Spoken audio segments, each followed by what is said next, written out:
The following segment is presented in partnership with Future 42. Turn your frustration into action at future42.org. Starting on May 1st, Amazon says it's going to require its employees to work from the office at least 3 days a week.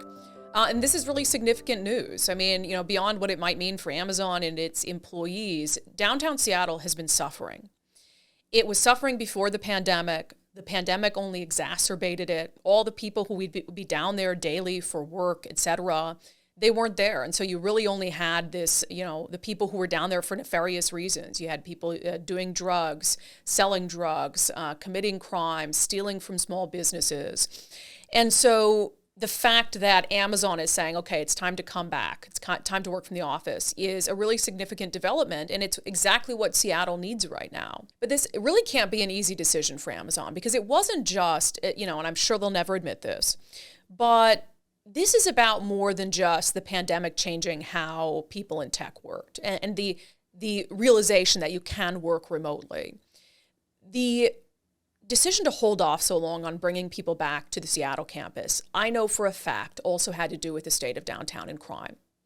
I mean, I have said over and over that to me, during this whole crime wave, one of the most disturbing pieces of video, one of the most disturbing crimes that I have seen happened to an Amazon engineer, a female, who was just walking down the sidewalk when a guy comes up behind her, sets down his bag calmly, winds up, hits her in the back of the head with a baseball bat as hard as he possibly could. I mean, I'm shocked that she survived it. And then you had an Uber driver who was shot and killed right outside the Amazon spheres. And so, yes, Amazon, pulled its workers from offices in downtown Seattle because of the pandemic, but I really do believe that a big part in not having that return to office sooner was because of the state of downtown. Now, it's a tough situation because Amazon knows that it knew that it could be part of bringing downtown back to life if it sent its workers down there. But I cannot blame the company for saying we don't know, or for believing we don't know if it's safe for them to be down there. I would also say that this is a gift from Amazon to the city of Seattle. This is a gift from Amazon to a city that has treated it poorly over the years. When you look back at when Amazon was thriving, Amazon is thriving, but pre-pandemic, everything was fine, no work from home issues on the horizon. None of us knew what would happen.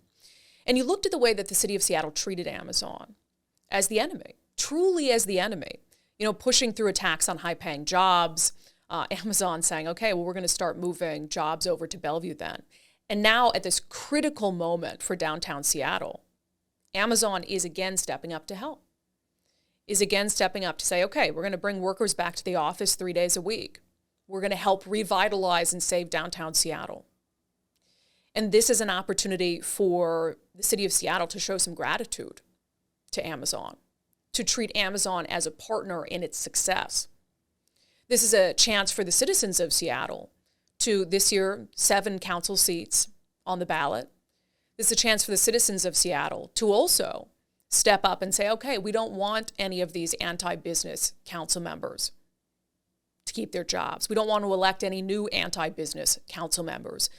We've seen what happens when you play games with our city's economic prosperity, when you vilify the city's largest employer. And it's not just about the success of Amazon as a company. It's also about the ability of all the businesses around Amazon to thrive. When you have a workforce of thousands and thousands of people, you require and you lift up a workforce of thousands and thousands of people that can support it. The restaurants, the bars, the coffee shops, the dry cleaners, the doggy daycares. All of those small businesses rely on the success of this one large business. They rely on their workforce being in Seattle, living in Seattle, working in Seattle, going into the office. And so to me, this is a second chance for Seattle to treat Amazon the way it deserves to be treated. Doesn't mean you have to roll over for them. It doesn't mean you let Amazon steamroll you. But Amazon has shown at every juncture that it wants to be a good corporate citizen, that it wants to help the city of Seattle thrive, that it wants to be part of Seattle's future. And instead of pushing it away, vilifying Amazon, demonizing Amazon, we can start a new chapter where we elect people to the Seattle City Council who care about the success of businesses big and small, where we elect people to the Seattle City Council who know that if Amazon pulls up stakes here, it will be disastrous for not only the city's economic prosperity, but for the economic prosperity of our entire state. And it's our chance to elect city council members who realize that if you do not make the city a welcoming place for business, it will not be a welcoming place for residents. It will not be a welcoming place for tourists. And we will continue this trajectory of handing the streets of our once beautiful city over to criminals.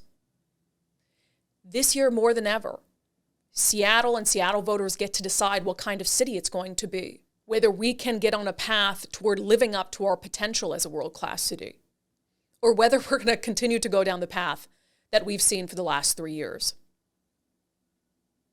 Again, Amazon is offering an olive branch with this return to office.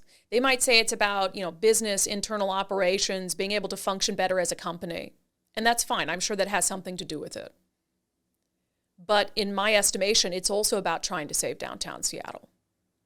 I'm not sure city leaders deserve it, but the people of Seattle should embrace it, should be thankful to Amazon, and they should show Amazon through their votes this year that they do not intend to squander this opportunity to bring the city they love back to life. The previous segment was brought to you in partnership with Future 42. Turn your frustration into action at future42.org.